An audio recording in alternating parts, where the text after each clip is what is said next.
और साथ ही साथ आपको बताएं कि सिंध बिल्डिंग कंट्रोल अथॉरिटी में एक बार फिर तकर्रुरियां और तबादले देखने में आ रहे हैं। नायबज़दा करप्ट अफसर जमील मेमन एक बार फिर मुतहर्रिक हो गए हैं। करप्शन के इल्जामात पर हटाए जाने वाले डिप्टी डायरेक्टर पर नवाजिशात का सिलसिला जारी है। इसी पर मजीद बात करेंगे। हमारे साथ मौजूद है नुमाइंदा मेट्रो वन न्यूज फैसल तरीन। जी फैसल तरीन, अपडेट कीजिएगा, क्या वजह है मुसलसल जमील मेमन का नाम सामने आ रहा है कि उनको उनकी पसंदीदा सीट इनायत कर दी जाती है?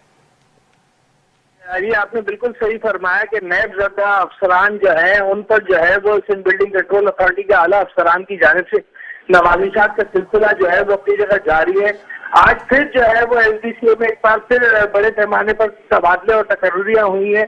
ये 3 तबादले हुए हैं। 3 टाउन के डायरेक्टर जो है उनके कार बचार की गई है, जिसमें जमशेद टाउन 2 के डायरेक्टर आसिफ रिजवी को हटाने के बाद जो है वो नॉर्थ नाज़ाबाद टाउन का चार्ज दे दिया गया, जबकि सीनियर डायरेक्टर जफर एहसन को जो है वो नॉर्थ नाज़ाबाद टाउन से हटाकर जो है वो जमशेद 1 का चार्ज दे दिया गया।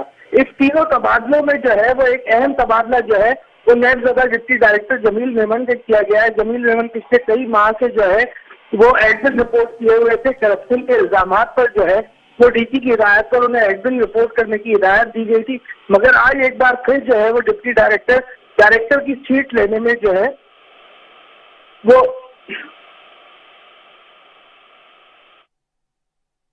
अच्छा फैसल तरीन, ये भी बताइएगा कि मामला असल है क्या? एसबीसीए में कोई चेक एंड बैलेंस नहीं है, कोई कंट्रोल नहीं कर रहा, कोई मॉनिटरिंग पॉलिसी नहीं है। जो डायरेक्टर चाहता है, जहां चाहता है वहां वो अपनी तैनाती हासिल कर लेता है। ये तैनातियां जो है ये भारी रिश्वत के एवज जो है वो की जाती हैं। मुख्तलिफ टाउन में तैनातियां जमील मेमन के हवाले से जो है वो मेट्रो वन न्यूज के प्लेटफॉर्म से पहली खबर नजर कर चुके थे कि ये किस तरह भारी जुर्माने के एवज जो है वो जमशेद टाउन 2 में तैनाती मुमकिन बना सके अपनी। उसके बाद जो है वो आला अफसरान की जानिब से इस खबर का नोटिस दिया गया था और जमील मेमन को जो है वो एडमिन रिपोर्ट करने की हिदायत जारी कर दी गई थी। मगर अब जो है वो एक बार फिर जमील मेमन जो है वो जमशेद टाउन 2 का चार्ज लेने में कामयाब हो गए। जमशेद टाउन 2 जो है वो बहुत ही अहम सीट समझी जाती है सिंध बिल्डिंग कंट्रोल अथॉरिटी की, और इस पर किसी नायबज़दा या एंटी करप्शन ज़दा अफसर की तैनाती जो है वो आला अफसरान की कारकर्दगी को सवालिया निशान बना देती है। अच्छा फैसल तरीन, ये भी बताइएगा जमील मेमन का किरदार क्या है? क्या इनके पीछे कोई सियासी पुष्टपनाही है या आला अफसरान का आशीर्वाद है? देखिए, सियासी पुष्टपनाही तो अपनी जगह रहती है तमाम अफसरान के गिर्द, मगर जमील मेमन जो है वो सिंध बिल्डिंग कंट्रोल अथॉरिटी के कमाऊ खुद अफसर समझे जाते हैं।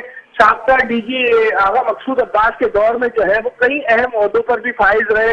इसके अलावा डायरेक्टर डेमोलिशन का ओहदा जो था वो कई सालों तक जो है वो जमील मेमन के जेर असर रहा। उसके बाद जब इनकी करप्शन के मामला सामने आए थे तो नए आने वाले डीजी इफ्तिखार कायम खानी में जो है वो इन्हें किसी भी टाउन से हटाकर जो है वो एडमिन रिपोर्ट करा दिया था। मगर ये काफी अरसे की तगो-दो के बाद आखिरकार भारी रिश्वत के एवज जो है वो दोबारा एक बार फिर जमशेद टाउन 2 की सीट जो है वो हासिल करने में कामयाब हो गए हैं। जी ठीक है, बहुत शुक्रिया फैसल तरीन, हमें अपडेट कर रहे थे। सिंध बिल्डिंग कंट्रोल अथॉरिटी में एक बार फिर तकर्रुरियां और तबादले देखने में आ रही हैं और नायबज़दा करप्ट अफसर जमील मेमन एक बार फिर मुतहर्रिक हो गए हैं। डिप्टी डायरेक्टर जमील मेमन को एक बार फिर डायरेक्टर जमशेद टाउन 2 की सीट सौंप दी गई है।